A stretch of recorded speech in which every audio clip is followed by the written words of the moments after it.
Tonight, the ABC7i team takes you on the streets for one night in Chicago.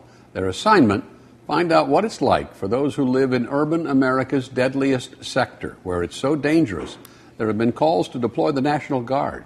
Investigative reporter Chuck Gowdy joining us tonight with a look at what they learned. Chuck. Kathy, Ron, we have been to Baghdad and we've been to Bosnia, in hurricanes and earthquakes, at riots and at ground zero. But how could the I-Team safely report on this one night in Chicago prompted just as serious discussions in our newsroom? And with good reason. Just as we were arriving in the Gresham Police District, 10 miles due south of Chicago's Loop, even before we reached for the cameras, 5 shots were fired across the street from us, and where detectives were making a drug arrest. As the sun set on a warm Chicago day, there was no pretending that one night on the streets was going to be anything other than a glimpse of reality. But this year, Chicago's image has been defined by shots heard and seen around the world, usually snippets of carnage and mayhem. Where's that coming from? 124 people have been killed so far this year, 1 per day, about the number of Americans killed during the same period in Iraq and Afghanistan combined. So this one night in Chicago, in the small swath of urbanity where almost all the victims have died, we stayed to find out what it's like on the firing line and when the gun smoke clears. For the elderly man limping down the street at midnight, the neighbor on the phone at 2 a.m., the people in the laundromat at all hours. They had a guy killed down the street here about 3 weeks ago. It's all terrible. Got to do better. Shots fired is one of the most common calls to police from this district.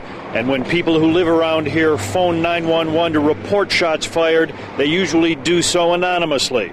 Sometimes the shots hit, sometimes they don't. I mean, it's just because this person might not be shot. On this night, the police spent hours responding to calls of shots fired from alleys and gangways, on street corners, in parking lots and living rooms. At midnight, as Ernestine Hansard was returning home from work at a Southside nursing home, she dodged 3 gunshots on her block. It scared the fool out of me, so I called the police. Because I was watching them run, and we was telling them that they running towards Ashland, going eastbound. Well, what you get off work? I mean, what do you do now after something like this happens? I mean, you don't go to bed. You don't go to bed and go to sleep. I wouldn't think. No, I'm really going home to watch a movie. As paramedics treated the intended target, injured when he dived for cover, neighbors were still shielding their children from what they say is an every night occurrence.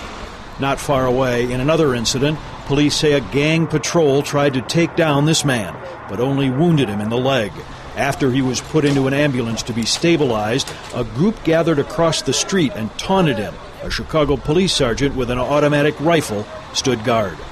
All night, we found most residents not interested in talking or saying they knew nothing, covering their faces in some cases and invoking a code of silence that for many extends from the press to the police. You guys see what happened? Huh? You didn't see what happened? Police and residents say each and every violent incident we saw tonight involved gang members. According to this new Chicago police study, of all 12,278 murders in Chicago between 1991 and 2008, the statistics reveal a continuing growth in gang violence. 40% of all Chicago murders in 2008 were gang-related. How would you like to have this gun aimed at a police officer? Your son or daughter or mother or father? Or your brother or sister. And despite Mayor Daley's disquieting photo op last week, his own police department statistics show that in 2008, hardly any murders were committed with assault rifles. 77% of all city murders were committed with handguns that are already banned. The police data reveals one statistic has changed. In 1991, Chicago police solved 67% of all murder cases, most with an arrest and prosecution. That clearance rate has plummeted. In 2008, the last year sampled, only 1 of every 3 murders in the city was solved. That doesn't deter 72-year-old Curtis Penny from risking a midnight walk. As long as you have the cane, people don't bother. No, they get out of your way and everything. If they think you can't, they hardly make it. It's a tough neighborhood. Yeah, I don't know what it's about and why people are so angry and why they're doing what they're doing, especially killing the little ones.